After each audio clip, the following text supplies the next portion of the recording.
Bonjour à tous, je suis Maïane, créatrice du concept papillon, que vous allez d'ailleurs pouvoir retrouver sur www.conceptpapillon.com. Aujourd'hui, on va voir 5 minutes pour comprendre l'alimentation pleine conscience. Alors, la pleine conscience, c'est un sujet très vaste et extrêmement intéressant qu'on va pouvoir développer dans d'autres vidéos, et peut-être même un peu plus longuement, mais là, il s'agit vraiment de la pleine conscience dans le cadre de l'alimentation. Déjà, si je pouvais résumer en une phrase la pleine conscience, ce serait débrancher son pilote automatique. Donc ça veut dire en fait que dans la vie en général, on fait souvent les choses par automatisme en fait. On est rarement dans l'instant T, rarement présent à ce que l'on fait. On est souvent en train de penser à beaucoup d'autres choses. Par exemple, je suis au travail et je suis en train de penser à ce que je vais cuisiner ce soir ou à midi. Je suis en train de manger et je vais penser à ce qui m'attend au travail ou bien les activités que je vais faire avec les enfants.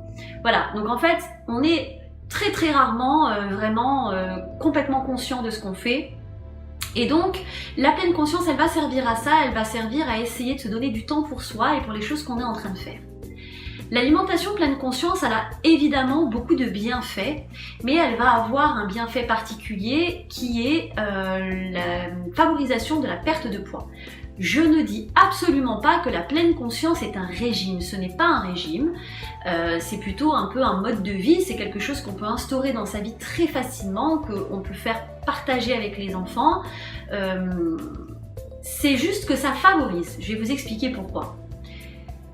Vous avez sûrement déjà remarqué que quand vous mangez, vous finissez par dire « j'ai trop mangé, oh là là, j'ai le ventre qui va exploser, j'en peux plus, je me sens lourd, etc. » Ça, mais c'est tout simplement parce qu'en fait vous avez mangé sans vraiment écouter votre corps, parce que probablement que votre corps vous aurait dit bien avant que vous ayez fini votre assiette que ça y est, qu'il était rassasié, que vous pouviez vous arrêter.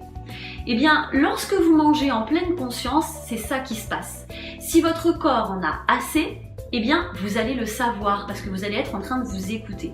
Ça, c'est la première chose. Donc, vous allez probablement manger moins. La deuxième chose, c'est que quand vous prenez du temps pour manger, que vous vous concentrez à ce que vous êtes en train de faire, eh bien, vous mâchez. Et on sait à quel point la mastication est importante pour l'assimilation en fait du bol alimentaire. Et donc, forcément, ça aide aussi à ne pas grossir. Et puis il y a ce petit aspect aussi, quand vous avez mangé avec plaisir, en vous arrêtant quand il était temps, eh bien il y a moins de sentiments de culpabilité à la fin du repas et du coup, eh bien vous avez mangé sans culpabilité par la suite. Donc voilà, ça ce sont plein de choses. Et puis en plus, bien évidemment, la pleine conscience de manière générale agit sur la gestion du stress, donc certainement que c'est un repas que vous allez prendre en pleine détente et donc qui va vous faire du bien.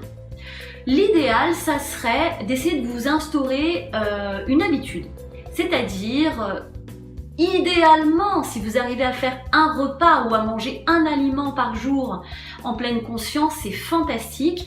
Quand je dis un repas, c'est effectivement soit un petit déjeuner, un dîner, un déjeuner, mais ça peut aussi être juste un petit encas, un fruit, une barre de chocolat, peu importe ce qui vous fait plaisir et ce que vous êtes amené à manger vraiment avec plaisir en pleine conscience. Pour ce faire, vous allez donc essayer de vous préparer une jolie assiette, essayez de préparer les choses joliment, mettez de la couleur, installez-vous dans un endroit où vous êtes confortable et débranchez-vous de tout ce qui pourrait capter votre attention. C'est-à-dire pas de portable, pas de télévision, pas de musique, pas de radio et évitez peut-être tout contact, les enfants qui jouent à côté et qui pourraient peut-être vous solliciter. Essayez vraiment de vous accorder un repas ou un aliment à manger par jour, pleinement pour vous, pleinement à ce que vous êtes. Voilà, et donc ça va vraiment vous aider sur plein d'aspects. Voilà, et bien j'espère que cette vidéo vous a plu et on va pouvoir développer ça bien entendu dans d'autres vidéos. J'espère que ça va vous apporter beaucoup. N'hésitez pas à me noter en commentaire si vous le faites déjà et si ça vous apporte quelque chose. Vous pouvez également m'indiquer si vous avez envie que je traite certains sujets pour vous parce que j'aimerais parler des sujets qui vous intéressent, donc n'hésitez pas à me mettre en commentaire et bien entendu si cette vidéo vous a plu, à laisser un petit pouce bleu. Je vous remercie et je vous dis à bientôt.